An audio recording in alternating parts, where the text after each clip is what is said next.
नमस्कार दोस्तों, स्वागत है आपका एक बार फिर से कानवा नगरी लाइव में और साथ ही साथ फेसबुक पर भी मेरा पेज है जनता की आवाज़। और दोस्तों लगातार कोटद्वार की बात करता हूं और इसलिए बात करता हूं कि कोटद्वार में ही मैं पला बड़ा हुआ हूं, यही मेरी पढ़ाई हुई है। और जिस प्रकार से उत्तराखंड आंदोलन हुआ था उसमें भी मैंने पार्टिसिपेट किया था और ये सोचकर मेरे जैसे लोगों ने पार्टिसिपेट किया था कि यार अपना उत्तराखंड बनेगा तो अपने लोग होंगे, अपनी समस्याओं को अच्छी तरह से जानते होंगे, समझते होंगे, उस पर काम करेंगे। लेकिन अगर आप सभी भी जो वीडियो देख रहे हैं आप सभी जानते हैं कि उस प्रकार से काम नहीं हुए। बात करें कोटद्वार की तो कोटद्वार में यूं तो अनेकों समस्याएं हैं, चाहे वो बेस हॉस्पिटल कोटद्वार का रेफर सेंटर हो, लालढांग चिल्लर खाल मार्ग हो, आपका मोटर नगर का बस अड्डा हो, रोडवेज बस अड्डा हो, जीएमयू की बात हो, या कोई इतनी बहुत सारी समस्याओं का अंबा लगा। 12वीं के बाद अच्छे इंस्टीट्यूट कॉलेज नहीं है। नगर निगम कोटद्वार को बना दिया गया और नगर निगम बनने के बाद लोगों ने सोचा कि यार नगर निगम बनेगा तो अच्छा बजट आएगा और चीज़ें होंगी, फैसिलिटीज़ जो है बच्चों को और सभी को अवेलेबल होगी। लेकिन उस प्रकार से नगर निगम में भी नहीं हुआ। अभी परसों की बात बता दूं मैं आप में, दुर्गापुरी चौराहे से मैं वीरवाला तिलू रोतेली तक में गया तो शाम को मैंने ये देखा कि वहां पर 149 यानी 149 लाइट्स जो है जल ही नहीं रही थी। और समस्याओं की बात की जाए तो पानी आप देख ही रहे हैं कि किस प्रकार से गर्मियों में पानी की समस्या हो जाती है। अभी अब बात करें सबसे बड़ी समस्या अगर नगर निगम की इस समय मुझसे पूछा जाए तो इस समय है गोवंश की समस्या। हर गली मोहल्ले चौराहे कोटद्वार के 40 वार्डों में वो घूमते रहते हैं, उनको समस्याएं होती है। साथ ही साथ वहाँ पर जो टू व्हीलर से चलने वाले हैं या जो बच्चे जो ट्यूशन जाते हुए मैं देखता हूँ, खासकर जो लड़कियाँ होती हैं और महिलाओं को देखता हूँ, बुजुर्गों को देखता हूँ, कई बार वो चोटिल कर चुके हैं। और लगातार जो है print media, social media, electronic media इस बात को उठाता ही है।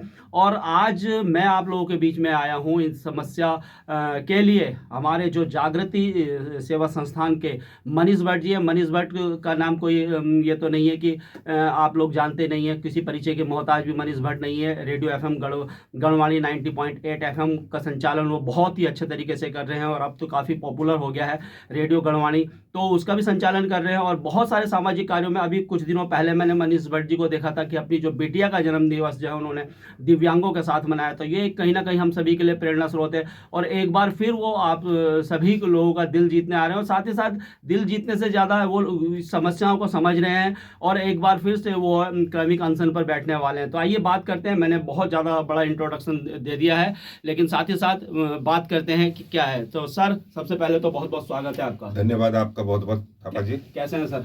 आशीर्वाद है। तो अभी जिस प्रकार से मैंने इतनी सारी समस्याएं बताई और एक जो गंभीर समस्या गोवंश की है जी। और कईयों को चोटिल कर दिया। अभी परसों की बात है, एक होटल में, जैसा आपने अभी वीडियो में मैं देख रहा था, बताया कि एक होटल में घुसे, बहुत सारे नुकसान हुआ है। उस नुकसान की भरपाई कौन करेगा? उनको भी, वो भी चोटिल होते हैं, दूसरों को भी।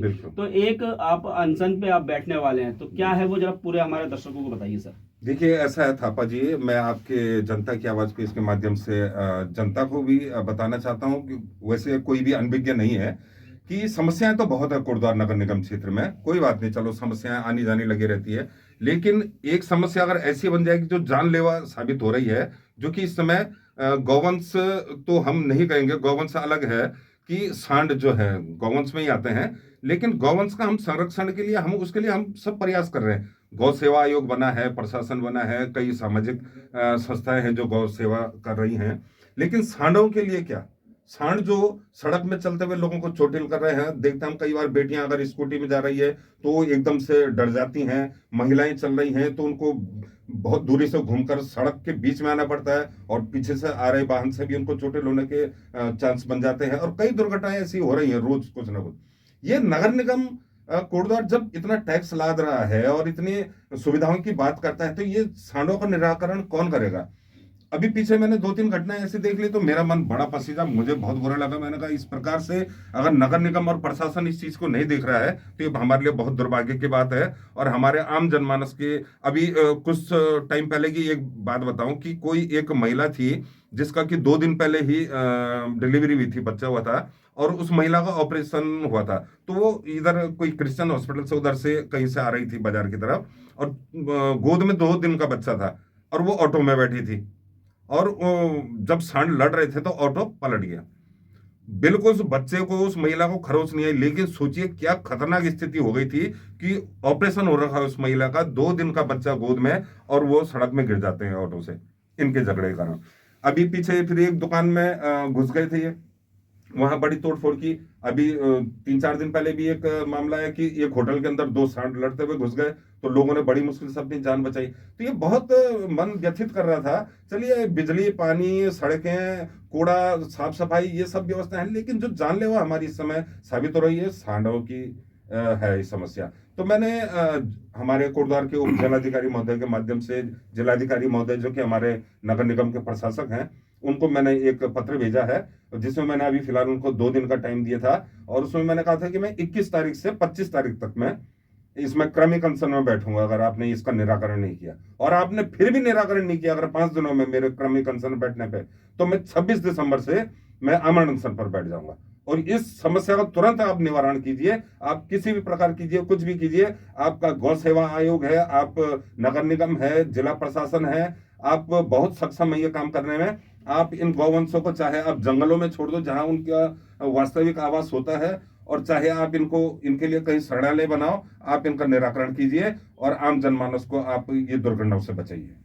तो सर, जैसे हमने देखा है, अगर कोटद्वार की बात की जाए तो कोटद्वार गली मोहल्लों में सिमटा हुआ है, जी, आपने देखा होगा। जी, तो मैंने ये तो आपने अपने क्षेत्र की बात बताई है, जी, और मैं पूरे कोटद्वार में घूमता हूँ, मैंने देखा गली मोहल्लों में, देखा जब बच्चे ट्यूशन के लिए जाते हैं, स्कूल के लिए जाते हैं, महिलाओं को देखता हूँ, जब सांड बीच में आ जाता जी, है जी, तो बड़ी वो जो क्रिटिकल सिचुएशन बिल्कुल, होती है। बिल्कुल, बिल्कुल, और जिस प्रकार से हम बिजली का बिल अगर देरी से देते हैं या वो जी, देते हैं, वो नोटिस भी देते हैं, बिल्कुल, तो जी, क्या एक इनको कोई नोटिस नहीं मिलना चाहिए, कोई जो चोटिल होते हैं, या इनको ये मुआवजा इनको नहीं देना चाहिए बिल्कुल, लोगों को? निश्चित रूप से जिला प्रशासन की जिम्मेवारी बनती है, नगर निगम की जिम्मेवारी बनती है कि जब आप हर चीज पर टैक्स ले रहे हैं, तो जब कोई दुर्घटना होती है, जैसे वन विभाग मुआवजा देता है, नगर निगम को भी मुआवजा देना चाहिए। चाहे किसी के गाड़ी को नुकसान हो रहा है, चाहे किसी की दुकान का कांच टूट रहा है, चाहे कोई चोटिल हो रहा है, नगर निगम को इसमें मुआवजा देना चाहिए।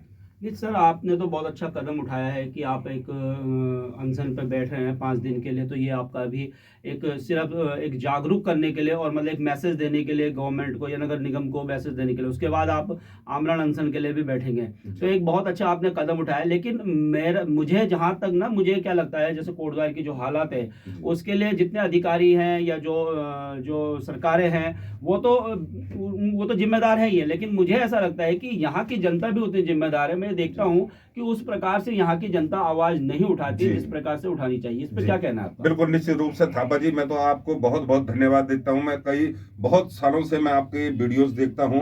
आप हमेशा जन समस्याओं के मुद्दे उठाते हैं, और यहाँ पर वर्तमान में इतनी जन समस्याएं हैं कि आम आदमी मतलब अपने कामों में व्यस्त है, किसी को कोई मतलब ही नहीं है। अरे कम से कम अपने घर से 5-4 लोग हैं तो एक आदमी तो निकल कर आओ। यहाँ 2 लाख की जनसंख्या है, कम से कम 500 लोग तो इकट्ठे हो, और किसी भी जन समस्या में अगर आप मुखर रूप से आप आते हैं प्रशासन के सामने, तो कुछ ना कुछ समाधान होगा। लेकिन कोई बोलने को तैयार नहीं है। यहाँ पर तो मुझे ऐसा लगता है कि हम लोग बट चुके हैं। जी, कोई कांग्रेस में बटा हुआ है, कोई बीजेपी में, कोई उत्तराखंड क्रांति जी, दल में, कुछ वैसे लोग हैं। इन जी, चीजों में बटने के कारण अभी जैसे कोई आप आंदोलन कर रहे हैं, जी, तो पार्टी के जो लोग जो समस्या है, चलिए जी, बीजेपी और कांग्रेस तो है ही है, लेकिन वो दूसरे लोग कहाँ जाते हैं? वो दूसरे लोग क्यों नहीं खुल के उस व्यक्ति के लाते बिल्कुल, जो जन समस्या को उठा रहा है? बिल्कुल, इस पे बिल्कुल। क्या कहोगे आप? कुछ न्यूट्रल लोग हैं।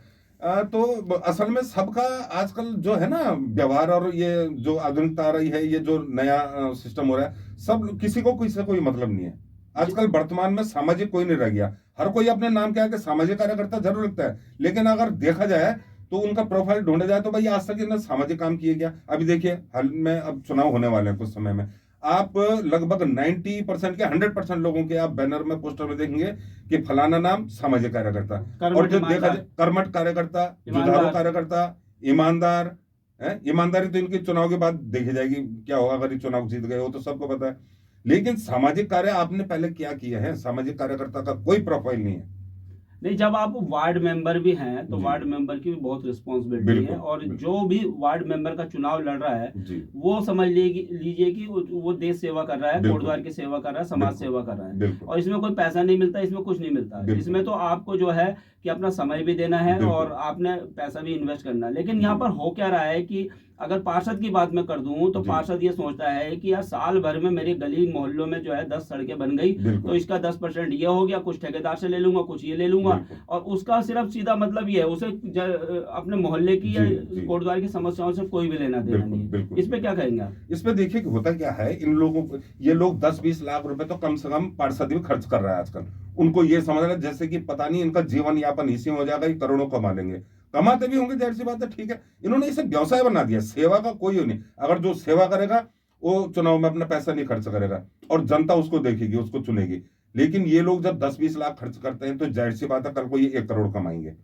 दूसरा, ये जो सड़कें, जो बनी बनाई सड़कें हैं, या अपने कमीशन के लिए बनी बनाई सड़कों को तोड़ते हैं और फिर उसका दोबारा निर्माण करते पहले हैं। तो सड़कें ऐसी नहीं बनाते हैं, वो तो 2-4 महीने में अपने आप ही हो जाती बिल्कुल है, अपने आप ही हो जाती है, ना? क्योंकि पैसा तो अब ये जो अधिकारी हैं ये भी, इनके भी पेट नहीं भर रहे हैं, जी जी है ना। जी उसके बाद फिर आप जितने भी हैं सभी ले रहे हैं, जी उसमें है ना, हर व्यक्ति लेता है, जी जिसको जी जहां मौका मिलता है वो उस बिल्कुल। बहती गंगा में हाथ धो रहा है। कमीशन खोरी तो है ही। अब अगर 40% अगर कमीशन विभाग को ही जाएगा तो 60% में क्या सड़क बनेगी?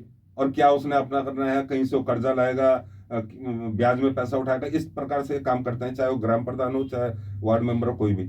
इनका कमाई ही उद्देश्य है, इनका सड़क निर्माण, समाज सेवा कोई उद्देश्य नहीं है इनका। चलिए, ये तो कोटद्वार की समस्याओं पर चर्चा चलती रहेगी, जी और अभी तो हालात मुझे नहीं दिख रहा है जी कि कोटद्वार में ऐसा नेता, मुझे अभी तक नहीं दिख रहा है जी कि कोटद्वार के हालात वो बदल सके। जितने भी चुनाव लड़ रहे हैं सब जो है अपने मतलब के लिए चुनाव लड़ रहे हैं, और किस प्रकार से वो कमीशन का पैसा वो अंदर करेंगे या किस प्रकार से ठेके ठूके, ये अभी मुझे कोई भी, जितने भी नेता है, मैं आपको साफ बता देना चाहता हूँ, जितने भी नेता चुनाव लड़ रहे हैं, मुझे नहीं लगता किसी नेता में अभी तक मुझे दम नहीं दिखा कि वो कोटद्वार के हालात बदल सकता है, या जी बदलने के लिए वो व्याकुल है या बदलना चाहता है।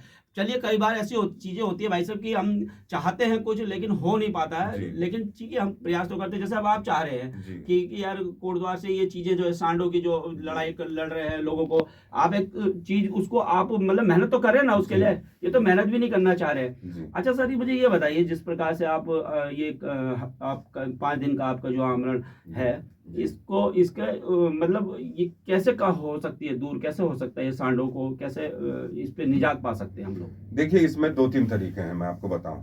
सबसे पहला तो सबसे आसान तरीका यही है कि आपने जैसे गौशालाएं आपने निर्मित की हैं, उसी प्रकार आप सांडों के लिए भी कोई एक शरणालय बनाइए, पहली बात। दूसरी बात, ये जंगल के आवास में अगर ये रहेंगे, जंगल में रहेंगे, ये क्योंकि वन्य जीव हो सकते हैं, तो वहां पर क्या, अगर ये इनको जंगलों में छोड़ा जाएगा, एक क्षेत्र ऐसा बना दिया जाएगा, घेर बाड़ कर दी जाएगी, उसके अंदर ये लोग हैं, तो हमारे यहाँ जो बाघ हैं, भालू हैं, ये जो हमारे बच्चों पे अटैक कर रहे हैं, वो कम से कम इन पे नहीं करेंगे, और ये सांड वगैरह और ये जो है उनका चारा बन सकते हैं। क्योंकि एक रिसाइकिल का एक ये सिस्टम है ना, ये पहले से ही बना हुआ है कि बाघ सांड को खाएगा, सांड फिर नीचे दूसरे जानवर को खाएगा, तो इस तरीके से ये है। तो उनका भी अगर पेट भरेगा तो बाहर आके मानवों पे हमला नहीं करेंगे। तो वन्य जीव और मानवों का संघर्ष नहीं होना चाहिए। तो ये दूसरा तरीका है। तो इनके लिए शरणालय बनाए या इनको कहीं जंगलों में छोड़े। ये सांड जो है हमारे कोटद्वार में पहले कभी नहीं थे, या अभी मुझे लगता है कुछ साल पहले ही कहीं बाहर से लाके छोड़े गए। सांड का तो यहाँ कोई सिस्टम है भी नहीं, यहाँ बैल हुआ करते थे, सांड नहीं होते थे।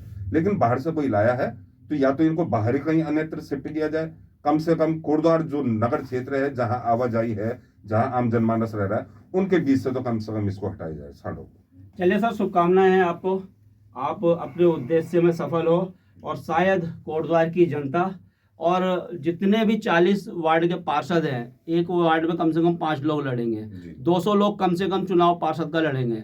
तो उनसे भी मेरा ये कहना है, आप कर्मठ हैं, आप जुझारू हैं, आप ईमानदार हैं। आपके पोस्टर, कई लोगों ने मुझे भी पोस्टर भेजे हैं, थापा जी अपने पेज पर हमारा जो है पोस्टर लगाई है, तो वो कर्मठ, जुझारू, ईमानदार, मैं उनको भी कहना चाहता हूँ 200 लोगों को कि भाई मनीष भट्ट जी का वहाँ पर साथ दीजिए। वो कोई अपने घर के लिए नहीं बैठे हैं समस्याओं के निराकरण के लिए, वो आप लोगों के लिए ही, आपके भी, मेरी भी बिटिया है, वो भी स्कूल जाती होगी, बाजार जाती होगी, इंस्टीट्यूट जाती होगी, कॉलेज जाती होगी, मेरी वाइफ खुद ऑफिस जाती है, तो किसी को भी चोटिल कर सकता है। वो कोई जाति धर्म नहीं देखेगा सांड, वो कोई संप्रदाय नहीं देखेगा, वो कोई बीजेपी कांग्रेस नहीं देखेगा कि भाई बीजेपी की सरकार है इसकी तो इसको मैं छोड़ दूं, और कांग्रेस की सरकार नहीं है तो इसको मैं छोड़ दूं, ऐसा वो कुछ नहीं देखेगा। वो किसी को भी चोटिल कर सकता है। तो इसलिए अगर कोई व्यक्ति, कोई संस्था कोटद्वार की समस्याओं के लिए आगे आ रहा है, तो हम सभी का दायित्व बनता है कि उसके साथ हम खड़े हों, और बिना किसी लालच के, बिना किसी लाग लपेट के।